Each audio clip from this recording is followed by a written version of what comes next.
ಮಾಡ್ರೆ ಕಾಣಿಸ್ಲಿ, ಕಾಣಿಸ್ತಾರ ಹಾಕೈತಾ? बोलो भारत माता की नागेश बोलो भारत माता की जय, बाबा साहेब अंबेडकर जय के जय। ಸಂವಿಧಾನ ಶಿಲ್ಪಿ ಡಾಕ್ಟರ್ ಬಾಬಾ ಸಾಹೇಬ್ ಅಂಬೇಡ್ಕರ್ ಅವರು ಬರೆದ ಸಂವಿಧಾನವನ್ನು 1949 ನವೆಂಬರ್ 26ರಂದು ಭಾರತ ದೇಶವು ಅಂಗೀಕರಿಸಿದ ದಿನದ ಸ್ಮರಣೆಯ ಅಂಗವಾಗಿ ಚಿಕ್ಕಬಳ್ಳಾಪುರ ಜಿಲ್ಲಾ ಬಿಜೆಪಿ ಪಕ್ಷದಿಂದ ಸಂವಿಧಾನ ಸಮರ್ಪಣಾ ದಿನ ಹಾಗೂ ಭೀಮಸ್ಮರಣೆ ಕಾರ್ಯಕ್ರಮವನ್ನು ಮಾಜಿ ಕೇಂದ್ರ ಸಚಿವ ಸದಾನಂದಗೌಡ ಅವರ ನೇತೃತ್ವದಲ್ಲಿ ಆಯೋಜಿಸಲಾಗಿತ್ತು. ಮೊದಲಿಗೆ ಬಿಬಿ ರಸ್ತೆಯಲ್ಲಿರುವ ಡಾಕ್ಟರ್ ಬಿಆರ್ ಅಂಬೇಡ್ಕರ್ ಅವರ ಪುತ್ಥಳಿಗೆ ಮಾಲಾರ್ಪಣೆ ಸಲ್ಲಿಸಲಾಯಿತು. ನಂತರ ಶಿಡ್ಲಘಟ್ಟ ಸರ್ಕಲ್ನಿಂದ ಒಕ್ಕಲಿಗರ ಕಲ್ಯಾಣ ಮಂಟಪದವರೆಗೆ ಮೆರವಣಿಗೆ ಮೂಲಕ ಮಹಿಳೆಯರು ಹೂವಿನ ಬುಟ್ಟಿಯಲ್ಲಿ ಸಂವಿಧಾನ ಪುಸ್ತಕವನ್ನು ಹೊತ್ತು ತಂದಿದ್ದು ಗಮನ ಸೆಳೆಯಿತು. ಈ ವೇಳೆ ಕೋಲಾರ ಮಾಜಿ ಸಂಸದ ಮುನಿಸ್ವಾಮಿ ಅವರು ತಮಟೆ ಹೊಡೆಯುವ ಮೂಲಕ ಎಲ್ಲರ ಮನ ಗೆದ್ದರು. ಇದಕ್ಕೆ ಸಾಥ್ ನೀಡಿದ ಜಿಲ್ಲಾ ಬಿಜೆಪಿ ಮುಖಂಡರು ಹಾಗೂ ಕಾರ್ಯಕರ್ತರು ಚಿಕ್ಕಬಳ್ಳಾಪುರ ನಗರದ ಒಕ್ಕಲಿಗರ ಕಲ್ಯಾಣ ಮಂಟಪದ ವೇದಿಕೆ ಕಾರ್ಯಕ್ರಮದಲ್ಲಿ ಭಾಗವಹಿಸಿ ಅಂಬೇಡ್ಕರ್ ಅವರ ಭಾವಚಿತ್ರಕ್ಕೆ ಪುಷ್ಪ ನಮನ ಸಲ್ಲಿಸಿ ಜ್ಯೋತಿ ಬೆಳಗಿಸುವ ಮೂಲಕ ಕಾರ್ಯಕ್ರಮಕ್ಕೆ ಚಾಲನೆ ನೀಡಿದರು.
ನವೆಂಬರ್ 26ನೇ ತಾರೀಕು ಬಾಬಾ ಸಾಹೇಬ್ ಅಂಬೇಡ್ಕರ್ ಅವರ ಏನು ಸಂವಿಧಾನವನ್ನು ಬರೆದಿದ್ರು ಅದನ್ನು ಅಂಗೀಕಾರ ಮಾಡತಕ್ಕಂಥ ದಿನ, ಸಂವಿಧಾನ ದಿನ ಅಂತಲೇ ಇಡೀ ದೇಶದಲ್ಲಿ ಒಗ್ಗಟ್ಟಿಂದ ಎಲ್ಲ ಪಕ್ಷಗಳಿಂದ ಪಕ್ಷಾತೀತವಾಗಿ ಮಾಡ್ತಾ ಇರ್ತಕ್ಕಂಥ ಕಾರ್ಯಕ್ರಮ. ಇವತ್ತು ನಮ್ಮ ಚಿಕ್ಕಬಳ್ಳಾಪುರ ಜಿಲ್ಲೆಯ ಬಿಜೆಪಿ ವತಿಯಿಂದ ಎಲ್ಲ ಮಂಡಲಗಳಿಂದ ಸಾಕಷ್ಟು ಕಾರ್ಯಕರ್ತರು, ಮುಖಂಡರು ಆದಿಯಾಗಿ ಇವತ್ತು ಮಾಜಿ ಮುಖ್ಯಮಂತ್ರಿಗಳಾದ ಸದಾನಂದಗೌಡಜಿ ಅವ್ರ ಜೊತೆಗೆ ಮಾಜಿ ಸಂಸದರಾದ ಮುನಿಸ್ವಾಮಿಯವರು, ನಮ್ಮ ಜಿಲ್ಲೆಯಲ್ಲಿರ್ತಕ್ಕಂಥ ಎಲ್ಲ ಪದಾಧಿಕಾರಿಗಳು ಸಾಕಷ್ಟು ಜನ ಇವತ್ತು ಪಾಲ್ಗೊಂಡಿದ್ದರು. ಈ ಒಂದು ಕಾರ್ಯಕ್ರಮ ಕಾಂಗ್ರೆಸ್ ಸರ್ಕಾರ 50-60 ವರ್ಷಗಳ ರಾಷ್ಟ್ರದಲ್ಲಿ ಸಂವಿಧಾನ ಬಾಬಾ ಸಾಹೇಬ್ ಅಂಬೇಡ್ಕರ್ ಹೆಸರು ಹೇಳಿಕೊಂಡು ಏನು ಸರ್ಕಾರ ನಡೆಸಿದ್ರು, ಇವತ್ತು ಅವರು ಮಾಡಿರ್ತಕ್ಕಂಥ ದ್ರೋಹ ಇಡೀ ದೇಶಕ್ಕೆ ಗೊತ್ತಾಗಿ ಕಾಂಗ್ರೆಸ್ ಮುಕ್ತ ಭಾರತ ಆಗ್ತಕ್ಕಂಥದ್ದು ಅತಿ ಶೀಘ್ರದಲ್ಲಿದೆ.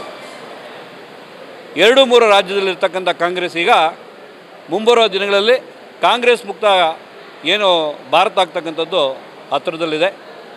ಸಾಕಷ್ಟು ಬೂತ್ ಲೆವೆಲಲ್ಲಿ ಕೂಡ ಎಲ್ರಿಗೂ ಇವತ್ತು ಅಂಬೇಡ್ಕರ್ಗೆ, ಡಾಕ್ಟರ್ ಬಾಬಾ ಸಾಹೇಬ್ ಅಂಬೇಡ್ಕರ್ಗೆ ಕಾಂಗ್ರೆಸ್ ಅವರು ಮಾಡಿರ್ತಕ್ಕಂಥ ದ್ರೋಹ ಏನು, ಮೋದಿಜಿಯವರು ಬಂದಾದ ಮೇಲೆ ಮೋದಿಜಿಯವರು ಕೊಟ್ಟಿರ್ತಕ್ಕಂಥ ಕೊಡುಗೆ, ಗೌರವ, ಸಮಾನತೆ ಎಲ್ಲ ತಳಮಟ್ಟದಲ್ಲಿ ಇವತ್ತು ಗೊತ್ತಾಗಿದೆ. ಏನು ರಾಹುಲ್ ಗಾಂಧಿಯವರು ಸಂವಿಧಾನ ಚಿಕ್ಕ ಬುಕ್ಕನ್ನು ಇಟ್ಕೊಂಡು ಓಟ್ ಚೋರ್ ಅಂತ ಹೇಳ್ಕೊಂಡು ಏನು ಓಡಾಡ್ಕೊಂಡು ಬಬ್ಬೆ ಹೊಡ್ಕೊಂಡು ಓಡಾಡ್ತಾಯಿದ್ರು. ಇವತ್ತು ಎಲೆಕ್ಷನ್ ರಿಸಲ್ಟ್ಗಳು ಯಾವ ಥರ ಬಂದಿದೆ ಅಂತ ಹೇಳಿದ್ರೆ ಎಲ್ಲರೂ ಹೇಳ್ತಾರೆ, ನಮ್ಮ ಕಾರ್ಯಕರ್ತರು, ನಮಗೆ ಯಾರೂ ಬೇಕಾಗಿಲ್ಲ, ರಾಹುಲ್ ಗಾಂಧಿಯವ್ರನ್ನ ಕರ್ನಾಟಕಕ್ಕೆ ಬಂದು ಈ ಎಲೆಕ್ಷನ್ಗೆ ಬಂದು ಕ್ಯಾಂಪೇನ್ ಕರ್ಬಿಟ್ರೆ ಸಾಕು, 120 ಸೀಟ್ ಬರೋದು, 200 ಸೀಟ್ ಬರ್ತಕ್ಕಂಥದ್ದು ಇವತ್ತು ಪ್ರಚಾರ ಆಗ್ತಾಯಿದೆ, ಜನರ ಮನವರಿಕೆ ಆಗಿದೆ. ಸಂವಿಧಾನವನ್ನು ಗೌರವ ಕೊಟ್ಟಿರ್ತಕ್ಕಂಥ BJPಯಲ್ಲಿ ಅತಿ ಹೆಚ್ಚು ಸಂಖ್ಯೆಯಲ್ಲಿ ಇವತ್ತು ಚಿಕ್ಕಬಳ್ಳಾಪುರ ಜಿಲ್ಲೆಯಲ್ಲಿ ಬಂದು ಗೌರವ ಸಮರ್ಪಣೆ ಮಾಡಿದ್ದಾರೆ. ತಮ್ಮ ಮುಖಾಂತರ ಎಲ್ರಿಗೂ ಧನ್ಯವಾದಗಳನ್ನು ತಿಳಿಸ್ತೀನಿ. ಕಾರ್ಯಕ್ರಮವನ್ನು ಉದ್ಘಾಟಿಸಿ ಮಾತನಾಡಿದ ಮಾಜಿ ಕೇಂದ್ರ ಸಚಿವ ಸದಾನಂದ ಗೌಡ ಅವರು, ಅಂಬೇಡ್ಕರ್ ಅವರು ಕೊಟ್ಟ ಸಂವಿಧಾನದ ಬಗ್ಗೆ ಕಾಂಗ್ರೆಸ್ ಯಾವ ರೀತಿ ನಡೆದುಕೊಂಡು ಬಂದರು, ಈ ದೇಶವನ್ನು ಸುಮಾರು 50 ವರ್ಷಗಳ ಕಾಲ ಆಡಳಿತ ಮಾಡಿಕೊಂಡು ಬಂದವರು ಅಂಬೇಡ್ಕರ್ ಅವರಿಗೆ ಯಾವ ರೀತಿ ಅಪಮಾನ ಮಾಡಿದ್ರು, ಅವರಿಗೆ ಬೇಸರವನ್ನು ಉಂಟು ಮಾಡಿ ರಾಜೀನಾಮೆ ಕೊಡುವಂತೆ ಮಾಡಿದರು.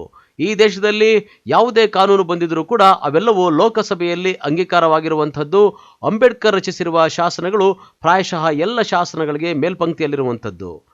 39ನೇ ತಿದ್ದುಪಡಿಯಲ್ಲಿ ದೇಶದ ಪ್ರಧಾನಿಯಿಂದ ಹಿಡಿದು ಕಟ್ಟಕಡೆಯ ಮನುಷ್ಯನವರೆಗೆ ಈ ದೇಶದ ಎಲ್ಲ ಕಾನೂನುಗಳು ಎಲ್ಲರಿಗೂ ಅನ್ವಯವಾಗುತ್ತವೆ, ಪ್ರತಿಯೊಬ್ಬರೂ ಸಮಾನರು ಎಂದು ಹೇಳುತ್ತದೆ. ಆದರೆ ಕಾಂಗ್ರೆಸ್ನವರು ಸುಮಾರು 75 ತಿದ್ದುಪಡಿಗಳನ್ನು ಮಾಡುತ್ತಾರೆ.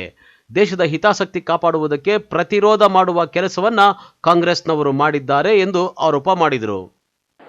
ಇವತ್ತಿನ ದಿನದಂದು ಏನು ಸಂವಿಧಾನದ ಆ ಸಮಿತಿ ಇತ್ತ, ಅದು ತಯಾರು ಮಾಡಿದಂಥ ಸಂವಿಧಾನವನ್ನ ದೇಶಕ್ಕೆ ಕೊಡುವಂಥ ಕೆಲಸ ಕಾರ್ಯಗಳನ್ನು ಮಾಡಿದಂಥ ದಿನ.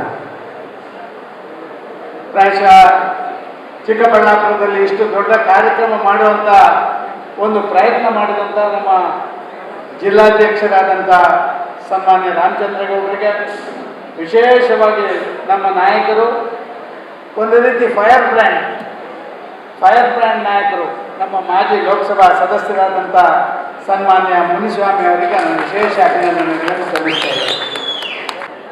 ಕಾಂಗ್ರೆಸ್ ಯಾವ ರೀತಿ ನಡ್ಕೊಳ್ತು, ಈ ರಾಜ್ಯವನ್ನು ಸುಮಾರು 50 ವರ್ಷಗಳ ಸುದೀರ್ಘ ಆಡಳಿತ ಮಾಡಿದಂಥ ಕಾಂಗ್ರೆಸ್ನ ದಾರಿ ಹೇಗೆ ಅಂಬೇಡ್ಕರ್ಗೆ ಸ್ವತಃ ಅಪಮಾನ ಮಾಡುವಂಥ ಕೆಲಸ ಕಾರ್ಯಗಳನ್ನೆಲ್ಲ ಮಾಡಿದರು, ಅಂಬೇಡ್ಕರ್ ಮನಸ್ಸಿಗೆ ಬೇಸರವಾಗಿ ಹೇಗೆ ರಾಜೀನಾಮೆ ಕೊಟ್ಟರು ಅಂತ ಹೇಳುವಂಥ ಎಲ್ಲ ವಿಚಾರಗಳನ್ನು ಹೇಳಿದ್ದಾರೆ. ನಾನು ಅದನ್ನೆಲ್ಲ ಹೇಳಲಿಕ್ಕೆ ಇಷ್ಟಪಡೋದಿಲ್ಲ. ಒಂದು ವಿಚಾರವನ್ನು ನಾವೆಲ್ಲ ತಿಳ್ಕೊಳ್ಬೇಕು, ಈ ದೇಶದಲ್ಲಿ ಯಾವುದೇ ಕಾನೂನು ಬಂದಿದ್ದರೂ ಕೂಡ ಆ ಎಲ್ಲ ಕಾನೂನು ಲೋಕಸಭೆಯಲ್ಲಿ ಅಂಗೀಕಾರ ಆದಂಥ ಕಾನೂನು.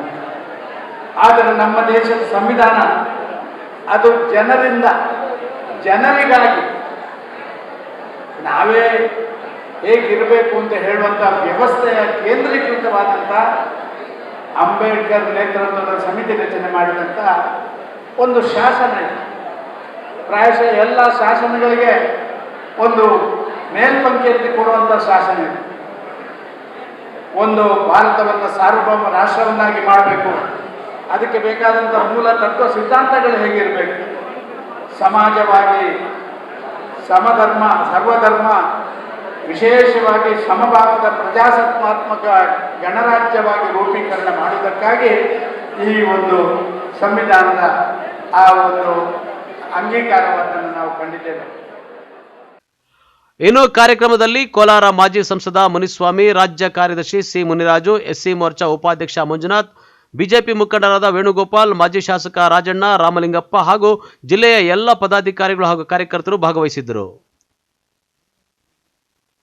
ಕ್ಯಾಮರಾ ಪರ್ಸನ್ ಪ್ರವೀಣ್ ಜೊತೆ ಕಳವಾರ ಅರುಣ್, MMTV ನ್ಯೂಸ್, ಚಿಕ್ಕಬಳ್ಳಾಪುರ.